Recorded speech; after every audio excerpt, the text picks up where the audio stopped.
Asmamir and Stig Abel with Specsavers Hearing. Hear your world better. Visit specsavers.co.uk. 6:20, we talk often about the effect a year of lockdowns has had on us, but imagine what 10 years of war would do to a country. And that, of course, has been the experience of people in Syria. We talked about this yesterday. And now the Red Cross has released results of a survey on the impact of the ongoing war in the country. Praxidis Merchant is the British Red Cross Syria Programme Manager in the capital of Damascus. And we can talk to him now. Good morning. Good morning. Well, thank you so much for this chance of talking a bit about the 10th commemoration of this long crisis in Syria. As you already mentioned, it's a very long crisis. It's the biggest crisis in terms of refugees around the world. And this March marks the 10 years of remembering losses, but as well is an opportunity to look ahead and to look for opportunities. During this year, there were a lot of lost lives, fragmentation of society. We have 6 million Syrian refugees, Syrians that left the country, are living in neighboring countries, as well as 6 million Syrians that spread in the different parts of the country that they had to displace due to the crisis. A lot of destruction of infrastructure, health, schools, and the economy, that more than 50% of the economy was destroyed. And Syrians are exhausted, as you mentioned, after 1 year of lockdown. Imagine after 10 years of crisis, every single person has been affected in one way or in multiple ways.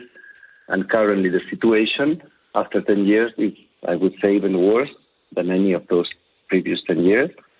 4 out of 5 people currently are living in poverty, without access to food security, without access to regular water, without access to shelter, basic services such as electricity, fuel for heating, access to buy hygiene products, and as well income, lack of employment, lack of economic opportunities.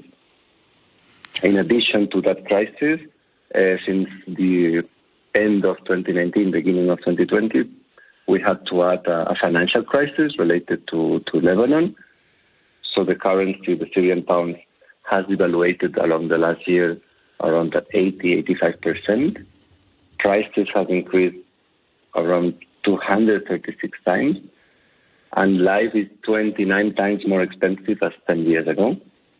So clearly it's a very challenging context for Syrians.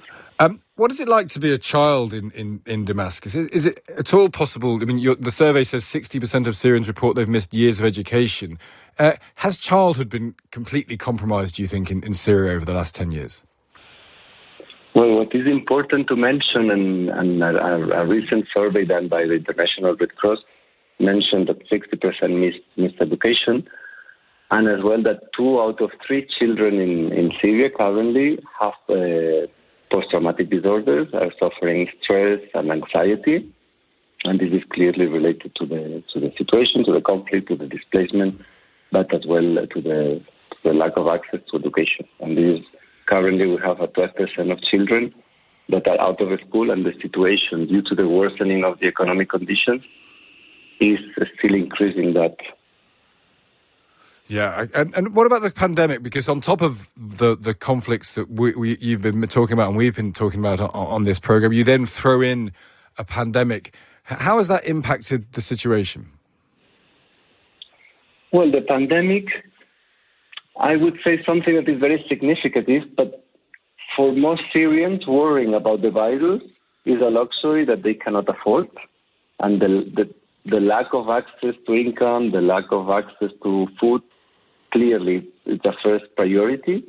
And this is something that is challenging, like people without shelter, people without access to adequate hygiene measures to protect against COVID-19 has clearly affected. And again, if we go back to the COVID-19 pandemic, we have been in the UK thinking for the last year when we will go back to normal, when children will go back to school, will it be safe to go outside?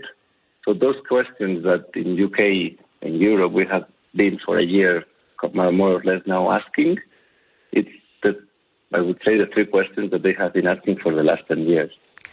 It's a great way of concluding that. Thank you so much for joining us this morning. Praxidis Merchan is the British Red Cross Syria Programme Manager in the capital of Damascus. We wanted to speak to someone from Damascus. The line was a bit awkward, but I hope you could hear it all. I think we could. It was good to speak to someone there. I mean, some absolutely astonishing statistics that we can just forget as we are preoccupied with ourselves. So easy to do. 4 out of 5 people in poverty. 2/3 of children in Syria with stress and anxiety disorders based on their experience over the last 10 years. So we've had a year of lockdown. They've effectively been 10 years of conflict and lockdown in Syria, and the impact there was testified to by the British Red Cross programme. It's 6:25 now. 6:25 now. 6:25 now. 6:25 now.